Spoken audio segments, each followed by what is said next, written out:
it's not just me. And I know it's also within me though. But isn't it interesting how the more you put yourself out there, the more messy people get with their projections of you and who they think that you are. They're trying to put pieces together to a puzzle that's their own, if you know what I mean.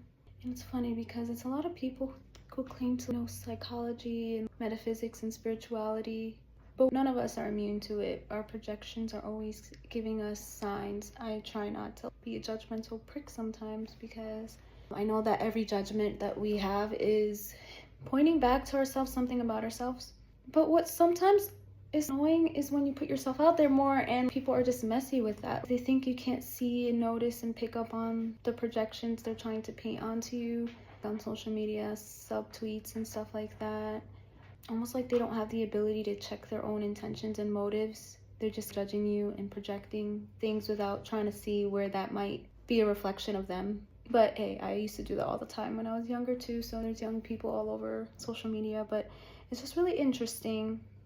I'm wondering if more people are aware of that, how energies online kind of come to you. And I know that there's things like if the shoe fits, wear it or whatever, but it's like this chicken or egg thing, I guess you could say. I'm only picking up on certain things because I'm aware of these insecurities within myself already. So obviously my insecurities are going to be externalized in other people that I interact with, maybe to help me to see that. But I wonder if maybe I was supposed to share some of my thought processes because it's just really interesting. I wonder if more people are aware of that phenomena, the envy or something, like, because I used to feel that too. If I didn't really like someone that I'm following and they're posting things and I put together what I think of them, so I decide that they're annoying because they're being who they are. And then without checking my own self and motives, I just go and tweet things I don't like about them. Tweet things in a way that's pointing at their characteristics and personality traits, but without trying to be so obvious. I think I noticed some people don't realize that there's a psychic cords and attachments to words that they're saying.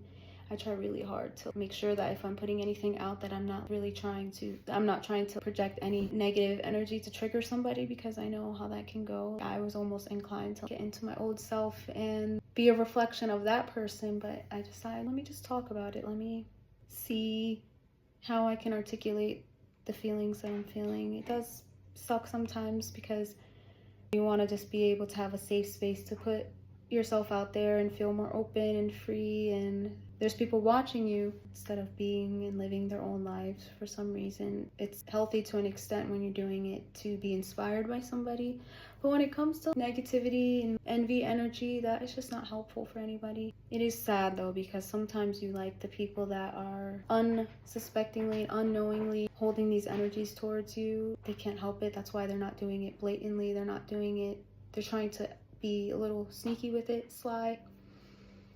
But it's just interesting because I'm aware of my insecurities, and it's funny when you see that others try to humble you with things they think you don't know about yourself already, as if you don't,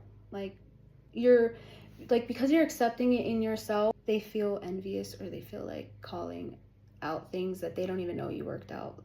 It's funny. Let's say someone notices that I seem confident, but I'm actually really insecure. And I know that about myself, but I'm still gonna love myself. I'm still gonna be who I am. I'm not projecting that I'm all put together and confident and stuff. But they have that expectation of you because maybe you don't show all the other parts of you that are sad and depressed or unempowered and stuff like that. So that it's almost easier to justify for them the way that they make you feel. They're trying to get you to feel a way or see something about yourself if you didn't see it already. But in that way, it's energy that's kind of icky, and I worked really hard to get that out of my system and get that out of my life. So I'm going to make sure that I'm not gaslighting myself about stuff like that anymore. If I feel weird energies from someone, I'm just going to honor that, because people don't even really know their own intentions. They don't know their blind spots. I don't know my blind spots. Where it gets, I guess, toxic is when people who don't, I guess anyone, just trying to point out other people's blind spots from a space of negativity is not very kind, especially if you're doing it towards a specific target, a person, There's ways that you can make points and try to bring awareness to, or change something. It's just about the intention that you have in your mind.